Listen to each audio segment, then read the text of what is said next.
Good morning. Let's spend a bit of time today talking about drugs and what changes we may need to make to our drug and alcohol testing policies in response to some of the more popular drugs that are circulating among our workplaces nowadays. We're going to talk about two in particular. One, we're going to talk about marijuana.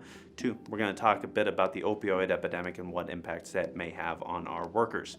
First off, marijuana. How does it affect our workplace drug and alcohol testing policies? Well, the answer to that depends on the states in which you do business. Some states like Colorado have legalized recreational and medical marijuana, but they explicitly state that employers are not required to accommodate the use of marijuana in the workplace.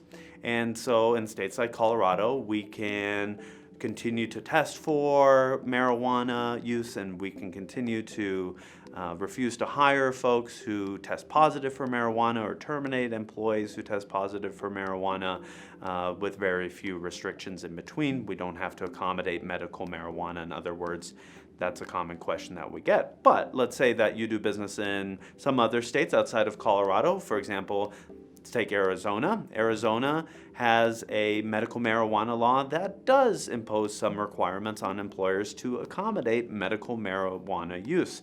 And so in states like Arizona, our obligations are going to be different than they might be in Colorado or California.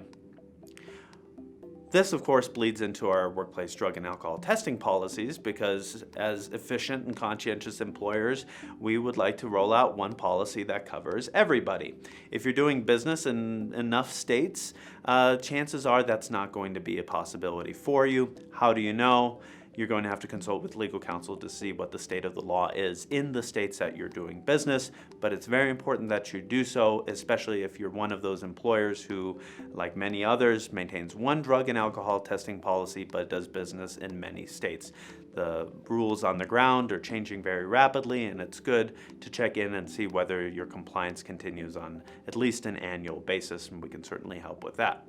Second, let's talk a bit about the opioid epidemic. That is a big news item and has been for many years now.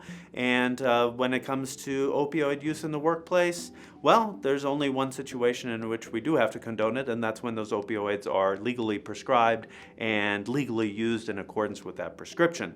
If you fire someone for use of a prescription drug and someone who's using it in accordance with that prescription, chances are you're going to end up on the EEOC's radar. Prescription drug litigation by the EEOC has stepped up considerably over the last couple of years, and the EEOC announced it last year again as one of its enforcement priorities. So be careful that you don't do that.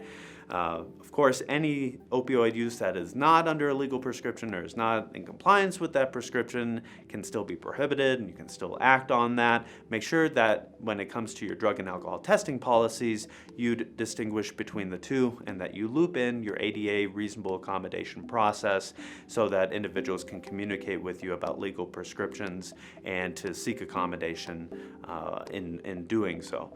If you have any questions about your drug and alcohol policies, or if you would like a review in light of current state and federal law, the Employers Council will be happy to help you with that. Thank you.